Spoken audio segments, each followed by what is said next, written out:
দুদিন আগে এই ইলিশ মাছটা দানে পেয়েছিলাম। দাতার নাম সোশ্যাল মিডিয়ায় বলা বারণ আছে, তাই বললাম না। তবে দাতাকে অনেক অনেক ধন্যবাদ আমাদেরকে এত সুন্দর একটা টাটকা ইলিশ মাছ দান করার জন্য। তখন থেকেই ইলিশ মাছ আমার কাছে খুব প্রিয় একটা মাছ।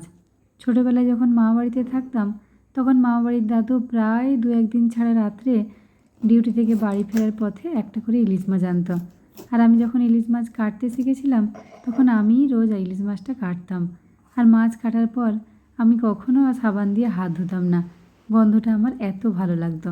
তবে এখন সেসব অতীত। এখন ইলিশ মাছ নদীর জলে তার সমস্ত স্বাদ গন্ধ ধুয়ে এসে তবে জেলেদের হাতে ধরা দেয়। আগে বর্ষাকালে কারোর বাড়িতে ইলিশ মাছ রান্না হলে সেই গন্ধেই সারা পাড়ার লোক ভাত খেয়ে ফেলতো। আর এখন সেই গন্ধের ছিটেফোঁটাও পাওয়া যায় না। ছোটোবেলায় দিদাকে দেখতাম কড়াইতে 8 পোলা তেল দিয়ে ইলিশ মাছ ভাজার পরে 5 পোলা তেল কড়াই থেকে তুলতো, আর সেই তেলেই অর্ধেক ভাত খাওয়া হয়ে যেত। আর এখন ইলিশ মাছ ভাজতে হলে পলার পর পলা তেল দিতে হয়। তাই আমিও আজ দুপুরে ইলিশ ভাপা বানানোর সময় দিয়ে দিলাম আমার ছেলের গায়ে মাখার জন্য আনা খাঁটি ঘানির সরষের তেল। সমস্ত কিছু মশলা শিলনোড়াতে বেটে ভালো করে মাছে মাখিয়ে কড়াইতে একটু জল নিয়ে আর এই স্ট্যান্ডটা দিয়ে টিফিন বক্সে ভরে টিফিন বক্সের চাপাটা লাগিয়ে কড়াইতে বসিয়ে দিলাম। এবার সব কিছু গোছগাছ করে নিয়ে চলে এসেছি ছাদে উনুনে।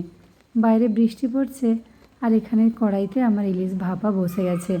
সমস্ত কিছু ঠিক আছে, শুধু স্বাদটা ঠিকঠাক থাকলেই হয়। কয়েকদিন যা ভ্যাপসা গরম গেল তার মধ্যে আজ দুপুরের বৃষ্টিটা যেন একটু শান্তি দিয়ে গেল।